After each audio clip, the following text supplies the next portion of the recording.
Les anges, d'où viennent-ils? Quelle est leur origine? La Bible dit qu'ils ont été créés par Dieu. Dans le psaume 148 et au verset 2, il est écrit « Louez l'Éternel, vous tous ses anges, qui louent le nom de l'Éternel, car il a commandé et ils ont été créés. » Au commencement, Dieu créa les cieux et la terre. Deux créations, les cieux et la terre. Les cieux, c'est le monde invisible, là où règne et habite une multitude d'anges, le royaume de Dieu. La terre, c'est le monde visible, là où nous sommes actuellement.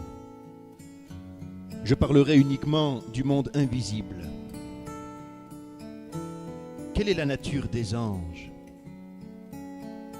Ce sont des esprits, c'est-à-dire qu'ils n'ont pas de corps physique, mais un corps spirituel. C'est pourquoi nous ne pouvons pas les voir, parce que nous vivons, nous, dans le monde visible et matériel. Pour les voir, il faut une intervention directe de Dieu, leur Créateur, pour que nous entrions dans les réalités invisibles. Nous n'avons pas le pouvoir d'entrer en contact direct avec eux. Nous n'avons pas le droit non plus de les invoquer, de les prier, de les adorer. Ce sont des créatures. C'est Dieu que nous devons prier. C'est Dieu que nous devons adorer. La Bible dit que Jean, l'apôtre Jean, a eu une vision du ciel. Et un ange lui montrait les merveilles du royaume de Dieu. Alors Jean tombait aux pieds de l'ange qui lui montrait toutes ces merveilles pour l'adorer.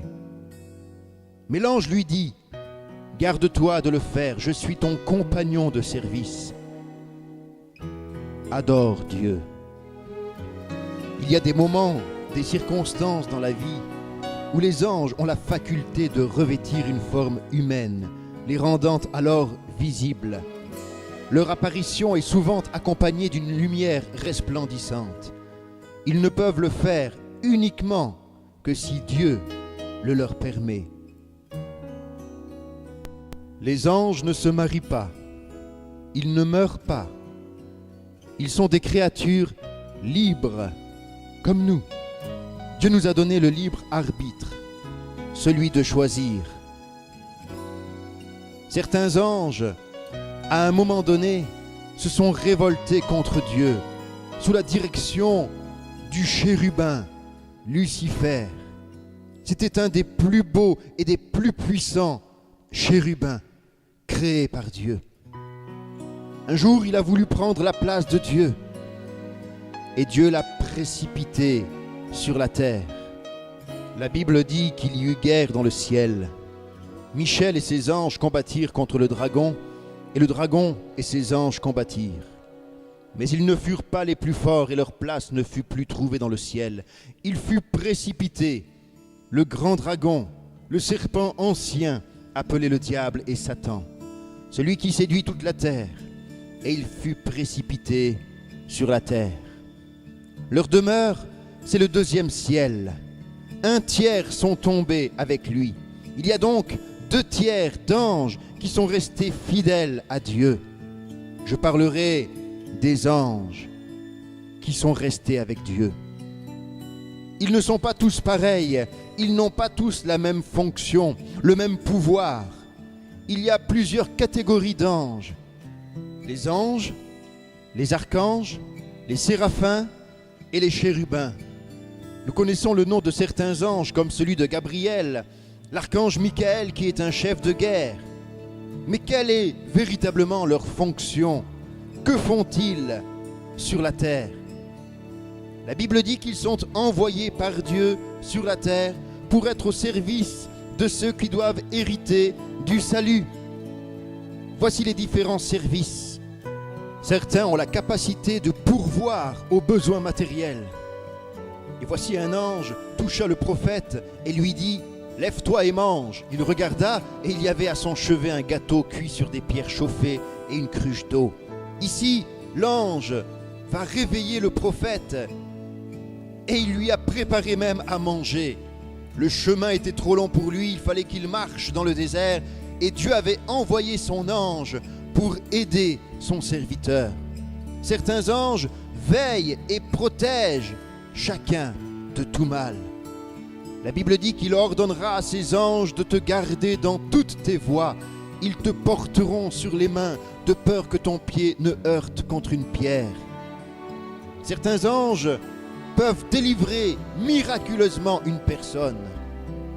La Bible dit que Dieu a envoyé son ange et fermé la gueule des lions alors que Daniel, serviteur de Dieu, avait été jeté dans la fosse aux lions parce qu'il priait et invoquait son Dieu.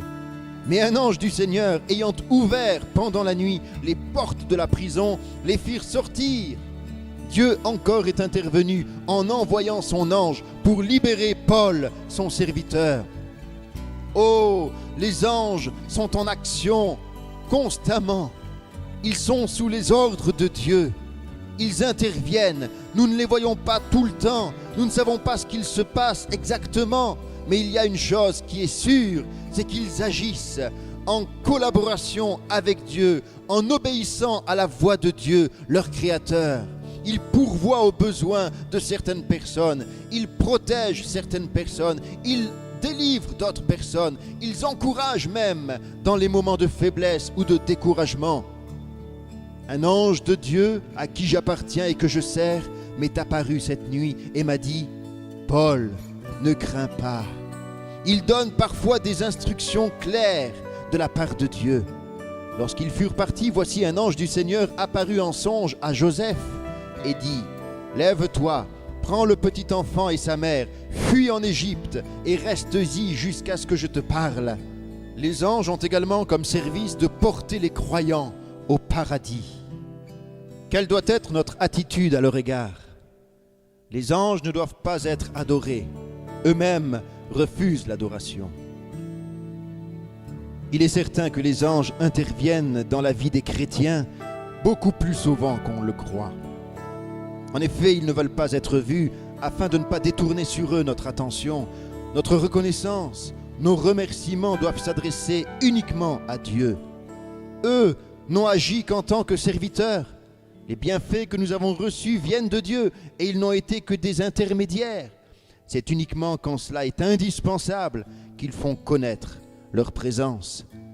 Un jour, ils cesseront d'être mystérieux pour nous. Nous les connaîtrons et nous nous associerons à eux dans la louange et l'adoration du Créateur Tout-Puissant. Les premiers disciples ont été protégés et dirigés par des anges. C'est ainsi qu'ils furent délivrés des dangers imminents que leur faisaient courir les autorités terrestres. C'est un ange qui a parlé à Philippe pour lui demander d'aller sur le chemin de Gaza. C'est un ange qui s'est révélé à Paul et qui lui a parlé pour l'encourager et lui donner des instructions. C'est grâce aux paroles d'un ange qui lui est apparu que Corneille, sa famille et ses amis furent conduits sur le chemin du salut et du baptême du Saint-Esprit. Cet ange qui lui est apparu dans une brillante lumière parla avec lui et lui demanda de faire chercher l'apôtre Pierre. Puis il disparut. Lorsque Pierre fut emprisonné, ce fut un ange qui le délivra. Cet ange fit tomber les chaînes que Pierre avait au poignet. Il lui demanda de mettre son manteau et ses chaussures. Il ouvrit la porte de la prison, ainsi que la porte extérieure qui était fermée à clé, et il conduisit Pierre jusque dans la rue. Voyez-vous, encore aujourd'hui, nous n'avons pas conscience de l'intervention des anges. Dieu nous aime, il nous protège. Il veut nous avertir, il veut nous parler et il se sert de ses créatures, des anges, qu'il envoie pour nous aider. Il y a ce témoignage merveilleux d'un homme, d'un pasteur, qui était persécuté pour sa foi au cours de la guerre de Corée. Les gens ont vu la gloire de l'Éternel descendre sur lui. Un soir, qu'il prêchait secrètement l'évangile aux villageois, ils se sont soudain trouvés encerclés par des troupes communistes. Tout l'auditoire s'est enfui, mais ce frère n'a pas essayé de s'échapper, car s'il l'avait fait, d'autres auraient été arrêtés et emprisonnés ou exécutés à sa place. Il a donc résolu de sacrifier sa vie pour les frères et sœurs. Ouvrant sa Bible ce matin-là, il s'est mis à la lire. et une compagnie nord-coréenne est arrivée. Voyant qu'il était chrétien, ils ont pris des dispositions pour le fusiller. Le chef des communistes a fait aligner ses soldats et leur a ordonné de fusiller cet homme. Ils ont visé, ils ont appuyé sur la détente. On a entendu une série de déclics, mais aucun coup n'est parti. Le lieutenant était furieux, les soldats ont reçu l'ordre de vérifier leurs fusils, mais ils ont constaté que chacune de leurs armes était en parfait état de marche.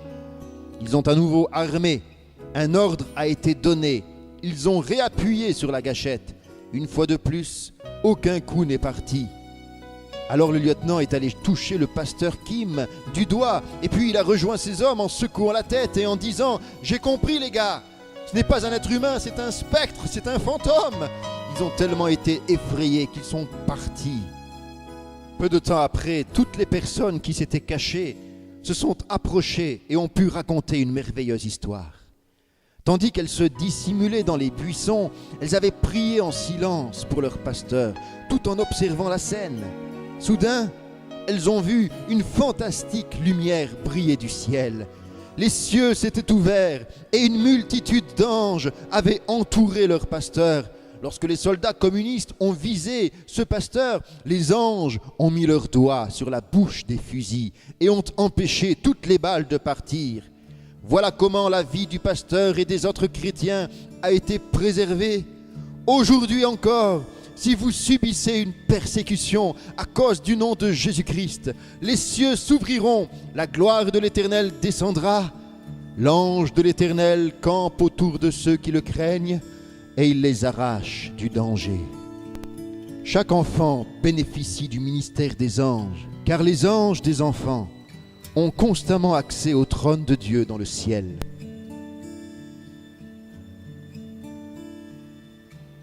La Bible dit que dans le ciel, il y a une ville, la Jérusalem céleste, une véritable cité, bâtie sur de véritables fondations posées par Dieu lui-même. Cette cité céleste est carrée, chaque côté mesurant environ 2700 km. Elle est entourée d'une muraille haute de plus de 70 mètres, reposant sur 12 fondations faites de pierres précieuses différentes, les pierres les plus précieuses que l'homme puisse connaître. La muraille elle-même est de jaspe. Elle irradie une brillante lumière. 12 portes conduisent dans la ville, dont les rues sont pavées d'or. Dans cette cité, c'est là que sont les demeures des rachetés, la demeure des anges, le paradis et le trône de Dieu. Un jour, des enfants ont eu une vision et ils ont été dans cette cité céleste. Dans ces rues pavées d'or, des anges vêtus de blanc gardaient les portes et souhaitaient la bienvenue à ceux qui entraient. Ils ne les ont pas accueillis comme des mendiants. Ceux qui étaient auparavant les rebuts et les rejetés de la terre furent reçus comme des rois par ces armées d'anges. Le Seigneur n'a-t-il pas promis aux plus petits et aux plus humbles de ses enfants un royaume où ils régneront avec le roi des rois pour l'éternité? Entrez par les portes dans la cité céleste, quittez la terre pour pénétrer dans le ciel, passez de ce qui est mortel à ce qui est immortel, passez de la mort à la vie. Laissez toute cette vieille vie au dehors et en bas, avoir toute cette vie nouvelle devant nous et en haut, passer de l'autre côté de ces portes, des anges partout, des anges qui parlaient, des anges qui chantaient, des anges qui se réjouissaient, des anges qui jouaient sur des harpes et qui soufflaient dans des trompettes, des anges qui dansaient et qui louaient le roi des rois. Aucun mortel n'a jamais vu de telle scène. Aucun n'a jamais senti son être entier inondé d'une telle joie intérieure. Notre vie, notre travail, notre service, nos épreuves, nos souffrances, nos échecs ne sont que des événements brefs et passagers sur le chemin qui mène à la vie véritable. Il se peut que ce voyage sur cette terre te conduise dans des chemins difficiles et sur des montagnes exténuantes. Il se peut que tu deviennes tellement épuisé sous le poids de tes lourds fardeaux que tu ne puisses presque plus entendre le chant des oiseaux, ni être rafraîchi par l'odeur des fleurs sur le bord du chemin. Mais il n'en sera pas ainsi à la fin du voyage.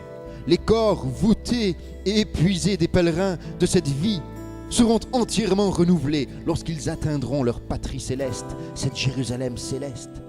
La Bible dit, nous serons tous changés en un instant, en un clin d'œil, car il faut que ce corps corruptible revête l'incorruptibilité. La vieillesse disparaîtra. Il n'y a pas de vieillard décrépit dans le ciel, il n'y a pas de personnes âgées à la démarche chancelante, point de vue affaibli, point d'oreilles sourdes, point de corps infirme au milieu de tous ceux qui habitent cette cité radieuse. C'est une cité qui ne connaît jamais de ténèbres, qui n'a besoin ni de la lumière du soleil pendant le jour, ni de celle de la lune pendant la nuit. Ces rues pavées d'or n'ont pas besoin d'être nettoyées. Ces demeures incrustées de pierres précieuses n'ont pas besoin de réparation. C'est une cité, une ville où l'on ne voit aucune plaque de médecin, aucun infirme, aucun malade, aucun chagrin, ni aucune douleur. C'est une cité où les jours sont sans nuages. Dans ce pays de bonheur, il n'y a ni chômage, il n'y a ni lutte pour la vie, plus de concurrence égoïste, plus de sentiments intéressés qui engendrent les soupçons sans amour. Personne ne s'inquiète de ce qu'il va manger ou de quoi il sera vêtu. Les vêtements blancs ne s'usent jamais. Les arbres qui portent les fruits de la vie ne deviennent jamais stériles. L'eau de la vie n'y tarit jamais, et tous ceux qui le désirent peuvent en boire. Nous remercions le Seigneur pour les jours de bonheur que nous pouvons connaître sur cette terre, mais au milieu de notre plus grand bonheur, nous restons dans des vases d'argile. Dans nos moments les plus heureux, nous sentons qu'il existe, presque à portée de main, une joie et un bonheur encore plus grands, mais notre enveloppe d'argile est tellement pesante qu'elle nous empêche de les saisir. Ce royaume céleste, c'est le royaume de la musique. Dans le ciel, sur les mélodies d'une musique sainte et pure, les rachetés et les anges dansent de joie, une joie qui surpasse tout plaisir terrestre ou charnel. Les rythmes sur lesquels ils dansent sont aussi les rythmes sur lesquels les étoiles dansent et chantent sur leur orbite. La cité de Dieu contient aussi un parc, un jardin d'Éden rempli de fruits pour notre plaisir. C'est un parc où les oiseaux de tout plumage chantent sans cesse. C'est un pays où chaque oreille sera formée pour entendre leur hymne exhalant. C'est un pays où des fleurs de toutes les couleurs fleurissent éternellement. C'est un pays où tout œil sera ouvert pour les admirer dans toute leur beauté. C'est un pays où le parfum de la rose, du saron et du lys de la vallée se mêle à une infinité d'autres parfums que nous n'avons jamais connus. Il nous semble parfois que nous pouvons discerner l'éclat de cette cité au-delà du ciel. Mais notre vision se trouble par l'imperfection de notre vue. Il nous semble parfois que nous entendons cette musique ravissante venant d'un monde différent, mais ces accords se perdent dans tous les sons discordants qui nous entourent. Il nous semble parfois qu'une force puissante nous pousse à nous élever au-dessus de tout ce qui nous enchaîne, mais l'attraction de la terre maintient nos pieds comme dans des fers. Notre âme aimerait parfois s'envoler vers ce pays merveilleux, mais elle retombe déçue parce que ses ailes sont brisées. Celui qui proclame pouvoir atteindre seul la cité de la liberté découvre son chemin désespérément bloqué par les choses de ce monde, par la chair, par le diable. Il réalise que par ses propres forces, il est incapable de passer. Mais il y a un chemin. Il y a un seul chemin qui conduit vers cette cité céleste, vers ce paradis de Dieu. Ce chemin, c'est une personne. Elle s'appelle Jésus-Christ. Il n'y a pas d'autre chemin. Jésus a dit, je suis le chemin, la vérité et la vie. Nul ne va au Père que par moi. Jésus, c'est la porte du ciel. C'est lui, le créateur de toutes choses, qui un jour a accepté de descendre sur la terre pour nous sauver, pour nous délivrer de la mort. Il a accepté de souffrir l'injustice. Il a accepté d'être rejeté. Il a accepté d'être abandonné par son Père. Il a accepté le mépris, le crachat des hommes. Il a accepté d'être cloué sur la croix du calvaire. Il a accepté de porter mes péchés. Il a accepté de porter tes péchés pour que tu sois sauvé, pour t'ouvrir la porte du ciel, pour qu'un jour tu puisses entrer dans la Jérusalem céleste et voir également les anges adorer le Créateur, voir ces choses extraordinaires que nous ne pouvons pas voir sur cette terre. Jésus est le seul chemin. Jésus t'aime et il te dit, si tu crois en moi, si tu te repens de tes péchés, alors tu seras sauvé. Le salut n'est pas compliqué. Le salut est à la portée de chacun. Il suffit de l'accepter, de le croire, de le recevoir. Et alors, Dieu nous donne l'assurance d'être un jour avec lui pour l'éternité. Ne voulez-vous pas entrer dans cette dimension nouvelle? Ne voulez-vous pas lever les yeux vers le ciel et dire, et si c'était vrai? Et si après la mort, il y avait cette cité céleste? Et si je pouvais y aller? Et si c'était vrai? Alors n'oubliez pas de faire le bon choix. Acceptez Jésus-Christ. Il est là. Vous pouvez lui parler. Son esprit est avec vous. Sentez sa présence. Sentez sa paix. Il est là. Il est ressuscité. Et il vous aime d'un amour éternel. Si vous le désirez, vous pouvez répéter cette prière après moi, simplement de tout votre cœur. Dites, Jésus, je ne te connais pas, mais je crois que tu es le Fils de Dieu. Je crois que tu es venu sur la terre pour mourir sur la croix du Calvaire, pour pardonner mes péchés, pour sauver mon âme. Je viens à toi, tel que je suis. Je te demande pardon pour mes péchés. Je te confie ma vie. Je t'invite à entrer dans mon cœur. Jésus, sauve-moi. Je veux aussi un jour aller dans cette cité merveilleuse, là où tu es. Je veux être avec toi pour toujours. Merci Seigneur de m'accepter. Merci de me pardonner. Merci de me sauver. Je t'appartiens à partir d'aujourd'hui. Tu es mon sauveur personnel. Amen. Ainsi s'achève l'introduction sur les anges. Nous parlerons la prochaine fois sur ce qui se passe réellement dans le monde invisible, entre les anges de Dieu et les anges de Satan. En attendant, que Dieu vous bénisse et à bientôt.